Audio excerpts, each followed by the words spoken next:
Was there one time where you were called something that really changed things for you, or that really opened you up to racism or discrimination? It's hard to pinpoint one specific moment. I remember kind of a series of moments, but one thing I think that really stands out, one of the things that I was called, that stands out is when I was called dirty, and it was because of the color of my skin. And kids were saying, "Oh, you're dirty. You don't shower. You don't clean yourself." And it was because my skin was brown. And I remember that really sticking with me, being really unfair, because I couldn't change that. There's nothing I could do to change that. And how did it make you feel? Do you remember then what you felt like? Yeah, I mean, it was a part of that feeling of not belonging. There was something wrong with me for just being me. That I was just there. I hadn't done anything. I hadn't hurt anybody. I was just existing, and my existence was somehow wrong. Did you get that concept, like that you weren't dirty? This is what your skin looked like. I right away knew. I'm like, no. I rejected the idea. Right. But it hurt me to feel like there was something being suggested that was wrong with me, and I couldn't, it's not like I could do anything about that. That's just the way I was born. Right. And I remember that striking me as really unfair. Did it change anything about you, like your confidence? Did it change anything? Well, that one moment was just a part of a longer experience that I faced, and I think a couple of things happened. I went through different periods. At one point I was kind of rebellious. I'm like, no, I'm not gonna back down. Even if people say bad things about me, I'm gonna try harder. And I think it pushed me to do better in things. So I worked harder at school, and I worked harder at sports. So I became like a scholar athlete in high school. But also there's periods of time where I was kind of crushed a bit by all the negativity that I faced. And so there was times where I felt, outwardly I would resist if someone was teasing me or bullying me. I'd stand up for myself, but internally I think I withdrew a lot, and I was quieter than I wanted to be, and I was not as confident in day-to-day interactions. So I think it had that negative effect. But even all these moments together when you were young, how do you think they influenced you in terms of who you are today? Yeah, I think a big part of it is that when I started moving beyond the fact that it was all about me, and started to realize there's so many people that face this. There's so many people that are facing unfairness, and not just based on their identity, but in some cases I had friends that weren't able to pursue their dreams because they couldn't afford to go to art school or to university. So I think in me what it did is it created this sensitivity to the injustice that exists in the world, and then it became a part of what drives me now to fight for a world that's more inclusive, that's more just, that's fairer. I think it's a big part of who I am now, having this experience that allowed me to see the struggles that other people face, and then it allowed me to move to the next stage. Well, what can we do together, collectively, to change this? You talked about physical confrontations that you got into with people who were, I guess, saying words that were negative towards you. Talk to me a bit more about that and how that impacted you. People would come up to me and want to fight me because I look different, and pull off my turban and pull my hair. I had long hair, and just become very aggressive and confront me aggressively. So I'd have to defend myself. And on one side, I wouldn't wish this upon anyone, having to defend yourself.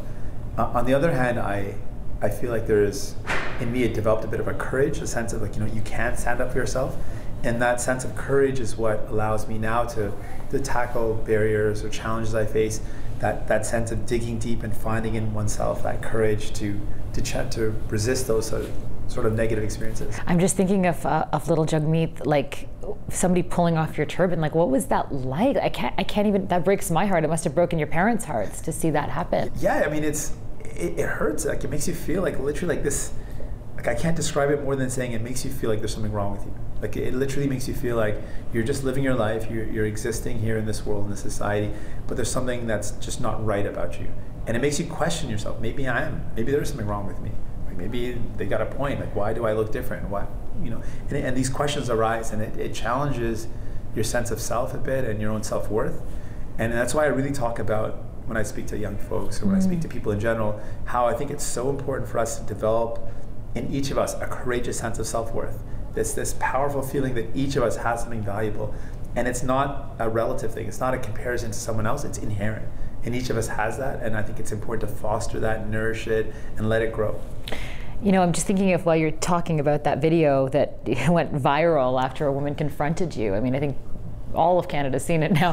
But it's not like you encountered that a long time ago. You still encounter it in your day-to-day. Tell me about that moment and other moments that you're coming across right now while you're traveling across Canada. That moment really was interesting to me for a number of reasons. One, I remember someone asked me, well, did you prepare for that moment? And I said, no, I never prepared for it. I didn't expect that to happen. And they said, well, is that really true? I'm like, what do you mean? Of course it's true. I didn't prepare for that. They said, well, what about your whole life? Like, you've experienced things like this, I assume. And I thought for a second, you know what, you're right, actually. I've actually experienced a lot of things similar and actually a lot worse. And so I kind of have been prepared for that moment throughout my life. And for me, the big thing was, you know, love and courage was a slogan that I used in my campaign, but more than just a slogan, it is really the way I live life. And I really believe it takes an act of love to realize we're all connected. Even people that propose or that project something that's very hateful and negative, there is still a shared humanity that we have. And I think it's important to see that. And then the idea of courage, I think it takes courage to say, listen, you know, we're going to rise above the normal response, which is to meet hate with hate, and to rise above and have the courage to say, you know, I'm going to meet hate with love. I'm going to challenge hate with love. And to me, what was so special about that video is not the way I responded. You know, people deal with struggles all the time, and they've shown love and courage in their own lives countless times. And I think I'm not unique in any way. But what's unique about it for me is that the video went viral. And at a time when we're seeing so much divisive politics and so much, you know, there's a rise of hateful politics and hateful messaging. To me, it was so inspiring that people actually liked that video and shared it so much. To me, it showed there's an appetite for inclusivity. There's an appetite to combat or to challenge hate with love and to build a more inclusive society. To me, that's what I felt so inspired by. When people say, well, why don't you just clarify and say you're not Muslim? Because a lot of the hate was directed towards that. And for me, I've been faced with Islamophobia throughout my life. And for me, it's never been right. For me, the answer has never been, I'm not Muslim. The answer for me has always been that hate is wrong. And the reason why I say that is the idea that we're not alone, that if we allow the climate for hate or negativity to grow, hate is like a fire, it spreads.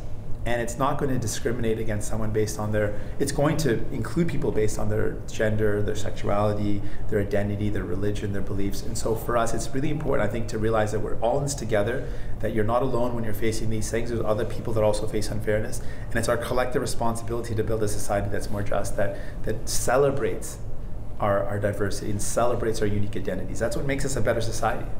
Where do you think the world is going? I mean, we're seeing this distrust for the other, and we're seeing this, I mean, it's not only happening in the States, obviously you're seeing it's happening here. What do you think is going to happen in 10 years? Do you think people will come back around? Do you think things are going to get worse? Where do you see all this going? There is a rise of this sort of division. At the same time, there's a lot of hope though. Like that video is one example, but there is still, for me, a lot of hope. Again, when I travel across the country, there's times when I'm faced with negative experiences, but there's far more times when I'm faced with positive experiences. And I think that there's a lot for us to build on. Like as a society, I think we've come a long way. And though there's many things we have to deal with, there's so much we have to tackle. But I really believe in tapping into this hopeful optimism. There's so much that we can be happy about. There's so much that we can be hopeful for. And I think that there is a coalition of people that really want to build that inclusive society. And I think we can tap into that energy and we can turn things around. I'm really hopeful for that.